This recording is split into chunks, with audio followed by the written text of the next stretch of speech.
आज हमारे सामने एक ऐसे शख्स हैं तो जो गुनाह के ही नहीं बल्कि जाने पहचाने शख्स हैं और जो सामाजिक कार्यकर्ता के अलावा एक भाजपा के सदस्य भी हैं। जानते हैं, शुभ नाम क्या है आपका? रमेश मालवी नाम है मेरा और भारतीय जनता पार्टी का बेटा हूँ मैं। और भारतीय जनता पार्टी आने वाले जो विधानसभा के जो चुनाव होने वाले हैं तो उसको लेकर आप क्या देखते हो?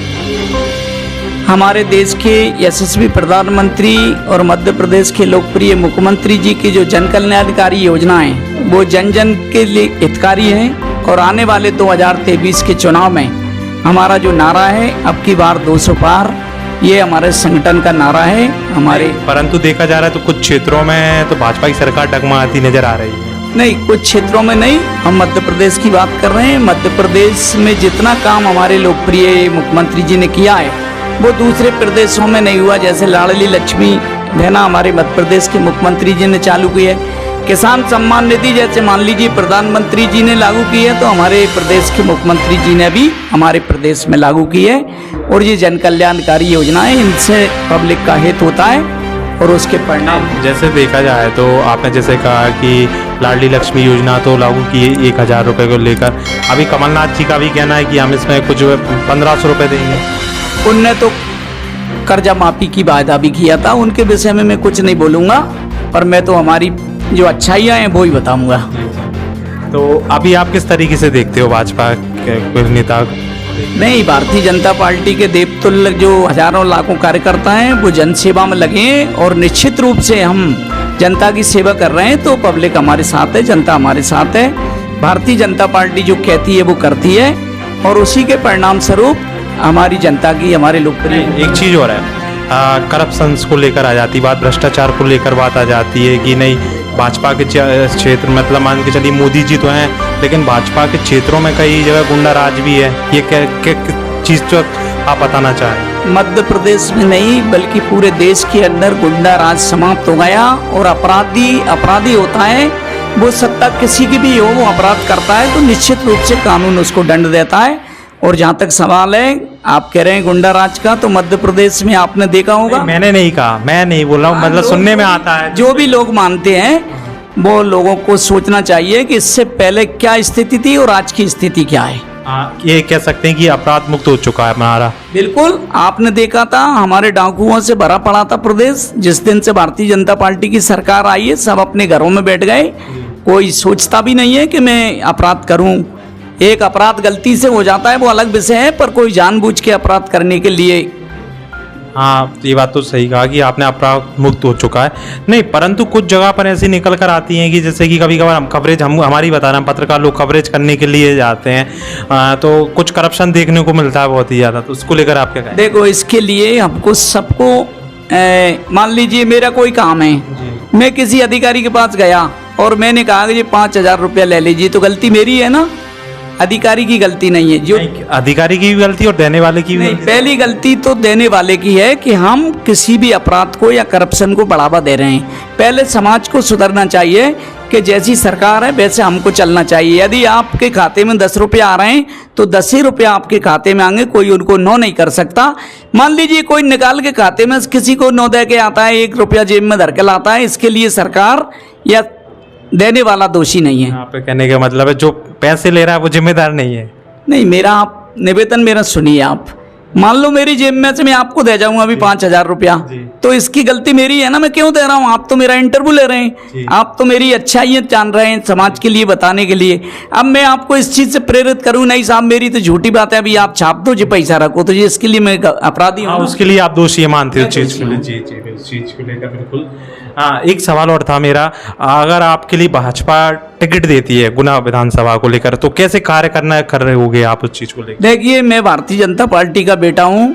मेरे लिए मेरे माँ बाप के बाद में जो भी गुण, जो भी चरित्र, जो भी काम सिखाया है वो टोटल मुझे भारतीय जनता पार्टी ने सिखाया। आप जनता को तो बता सकते हैं किस तरीके से कार्य करेंगे? सुबह निकलता हूँ, सबसे पहले 6 बजे नहा के तैयार हो जाता हूँ, 7 बजे मैं देवी माँ के दर्शन करने जाता हूँ और इसके बाद में मैं सबसे पहले हॉस्पिटल जाता हूँ जन जरूरतमंदों के लिए कोई यदि मेरे लायक काम है तो मैं उसकी सेवा करता हूँ, उसकी ज़रूरत पूरी करता हूँ। इसके बाद में मैं अन्य काम करता हूँ और भारतीय जनता पार्टी मुझे जो काम देती है मैं उसके लिए मेरा एक जिम्मेदारी समझ के उसको काम करता हूँ। ये तो डेली दिनचर्या वाली बात हुई। ये तो बहुत अच्छा काम है कि आप हॉस्पिटल जाते हो और सामाजिक कार्य कर रहे हो, बहुत अच्छी बात है।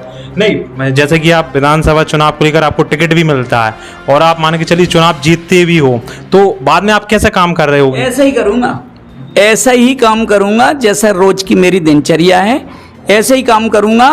और टिकट देना नहीं देना ये तो पार्टी तय करती है, पार्टी किसको टिकट देगी किसको नहीं देगी। लेकिन हाँ, इतना जरूर है कि हम चारों विधानसभा जीतेंगे। भारतीय जनता पार्टी का लोकप्रिय मुख्यमंत्री जी का, देश के प्रधानमंत्री जी का, भारतीय जनता पार्टी के प्रदेश अध्यक्ष जी का, हमारे माननीय नरेंद्र सिंह तोमर साहब का, और जितने भी हमारे वरिष्ठ नेता हैं, हमारे गुना के भारतीय जनता पार्टी के बहुत शानदार अध्यक्ष हैं धर्मेंद्र शेखरवार जी, युवा हैं, और उनके नेतृत्व में भारतीय जनता पार्टी चारों विधानसभा जीतेगी। ये इतना मेरा आत्मविश्वास है। ये मतलब आपका कहना है या फिर लग रहा है कि आपको जनता की आवाज़ के द्वारा? क्या है, पूत के पांव पालने में दिख जाते हैं। जब हम क्षेत्र में जा रहे हैं, अभी हमने विकास यात्रा निकाली तो हमारे काम हमने लोगों को बताए। कुछ लोगों ने अभी ये बताया विकास यात्रा निकाली जा रही है, लेकिन विकास यात्रा के नाम पर तो कुछ जगह तो फेल साबित हुई। नहीं, कोई फेल नहीं हो रहा, काम चल रहा है। अभी हमारी क्या बोलते हैं, विकास पर्व मना रहे हैं हम। कल ही हम गाँव में गए, 200-500 लोग आए और बहुत उनने हर्षोल्लास से इस कार्यक्रम में भाग लिया। अच्छा, जैसे कि बात करें तो ये भाजपा के वरिष्ठ कार्यकर्ता रहे हैं और अच्छा काम भी किया है। मेरे कहने में मेरा सवाल इनसे ये भी बनता है कि मान के चलिए गुना के ये आगामी विधानसभा चुनाव लड़ते हैं और चुनाव जीतते हैं, तो किस तरीके से अपना कार्य बखूबी निभाएंगे और युवाओं के लिए क्या करेंगे? युवाओं की बात आ जाती है, युवाओं के लिए आप क्या करोगे?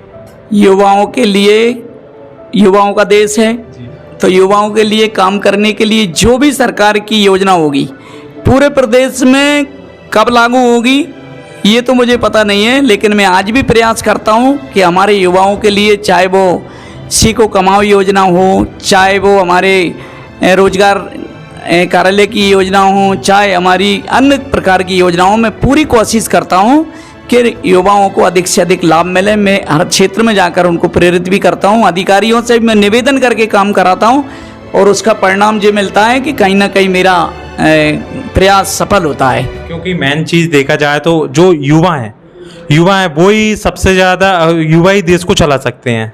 मैं मानता हूं युवाओं का देश है। मैंने पहले ही कहा है कि युवाओं की दम पे हमारा देश टिका है, तो हम लोग युवाओं के लिए बिल्कुल मजबूत करेंगे और युवा मजबूत होंगे तभी हमारा देश मजबूत होगा। और मुख्यमंत्री जी उसी क्षेत्र में आगे बढ़ के काम कर रहे हैं। अभी आप देख रहे हैं सीखो कमाओ योजना में जो बच्चे 12वीं पास हैं वो किसी फैक्ट्री में जाएंगे, किसी उसमें जाएंगे, उसके लिए 8,000 रुपया मिलेंगे। किसी ने ITI कर रखा है उसके लिए उससे अधिक मिलेंगे। तो ये सरकार चाह रही है कि युवा काम करें और युवा देश के लिए आगे बढ़ाने में अग्रसर हों। जी बिल्कुल, ये तो इन्होंने अपनी बात को कहा, लेकिन परंतु कुछ तथ्य ऐसे सामने आ जाते हैं। अभी भाजपा को लेकर पटवारी घोटाला हुआ, उसको लेकर आप क्या कहना चाहते हैं? अब देखो, देश और प्रदेश इतना बड़ा है, उस पर जांच चल रही है। मुख्यमंत्री जी ने गंभीरता से लिया है उसको। अभी तो यानी कि जो नियुक्ति पर उन पर रोक लगा दी है। हाँ, गंभीरता से लिया है उसको। जो भी निष्कर्ष निकलेगा, क्या होगा जी, इसके विषय में मैं कुछ कह नहीं सकता ना। हमारे सामने वरिष्ठ, जैसे कि मैंने कहा कि रमेश मालवीय जी हैं और सामाजिक कार्यकर्ता हैं और अच्छा कार्य करते नज़र आए हैं। वाकई में इनका गुनाम है, वर्चस्वी है और लोग इनकी तारीफ़ें भी करते हैं। तो रमेश मालवीय जी, मैं आपसे एक सवाल और मेरा बनता ही है, कांग्रेस पार्टी को आप किस तरीके से देखते हो? अब कांग्रेस पार्टी मैं किस तरीके से देखता हूँ, मेरी माँ के लिए मैं देखता हूँ। देखो, मैं आपको एक अच्छी सी बात बता रहा हूँ। स्वामी विवेकानंद जी एक बार ट्रेन में यात्रा कर रहे थे तो एक उनके मित्र, मैं इसलिए पूछा हूँ क्योंकि विपक्ष है, क्योंकि मान के चलिए इंडिया वर्सेस और पाकिस्तान का मैच होता है तो अलग तरीके से देखते हैं उस चीज़ को। तो ऐसा ही आपका मैच है, समझ रहे हो ना, भाजपा वर्सेस कांग्रेस है, तो आप कांग्रेस को किस तरीके से देखते हो, किस तरीके से चुनाव? देखो, कभी भी जीवन में आदमी को एक ध्यान रखना चाहिए, कभी भी किसी को छोटा नहीं मानना चाहिए। और छोटा इसलिए नहीं मानना चाहिए कि जब मैदान में लड़ने जाते हैं तो शत्रु कब जीत जाएगा कब हार जाएगा ये नहीं। अपने, जैसे मेरे पिताजी मुझसे कहते थे कि यदि तुमको खरगोश की शिकार करना है तो शेर का सामान रख के ले जाओ। ये पूर्वजों की कहानी है, तो कभी किसी को हल्का नहीं मानना चाहिए। हम तो हमारी लान लंबी करने के लिए काम कर रहे हैं। अभी कभी ये नहीं सोचते कांग्रेस सबसे आगे है या पीछे है। हम केवल हमारे उद्देश्यों को, हमारी सरकार की योजना, और हमारी बात को हम अधिक बताते हैं। और मतलब आपका कहना है कि जन जन तक पहुंचाना चाहते हो आप। बिल्कुल, हमारी बात को हम कभी ये नहीं देखते कि हमसे आगे कौन है, हमको केवल, और मेरा व्यक्तिगत जो सवाल है वो तो मेरा ये है कि मैं कभी भी किसी मंच से किसी दूसरे दल का नाम नहीं लेता। मैं सिर्फ और सिर्फ अपनी पार्टी की अच्छाइयाँ, अपनी सरकार की अच्छाइयाँ और अपनी बात को बताता हूँ, इससे ज़्यादा मैं कुछ नहीं। ये बात तो आपने सही कहा कि अपनी पार्टी की बात कहना और दूसरों से आपको कोई मतलब नहीं है, सीधी सी बात है। बिल्कुल बिल्कुल, वो हल्का नहीं मानना चाहिए कभी किसी को। अपने क्षेत्र में अपन को बढ़ चढ़ के काम करना चाहिए। ये नहीं मानना चाहिए कि कोई हमसे छोटा है। कभी कभी चिंटी भी से हाथी के नाक में घुस जाती है तो हाथी परेशान हो जाता है। इसलिए अपन को बिल्कुल तैयार रहना चाहिए, होशियार रहना चाहिए, चौकन्ने रहना चाहिए।